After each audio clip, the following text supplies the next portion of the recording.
继续来看汉光演习的操演，海军陆战队的上兵蔡博武因为手灵艇冰船落海，家属最后是同意放弃急救，宣告死亡。蔡博武伫个婚礼的至亲家属，大家拢真哀伤。伊的兄哥讲，顶礼拜才看到小弟转来，想袂到这竟然是兄弟仔的最后一面。上使人艰苦的是，蔡博武的妈妈去年才打过身，想袂到今年换后生。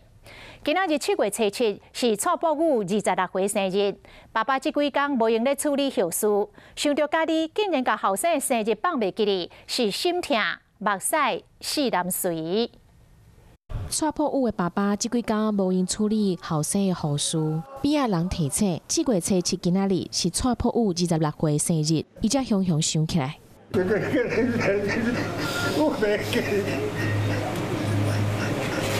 我袂记。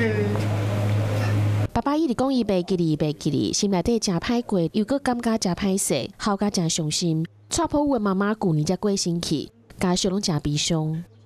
所以我想清楚了，妈妈去年才走，他你跟我走。家属讲，蔡博武原本是8月就要退伍，但是伊决定要签下志愿役，煞伫退伍进前1个月发生意外。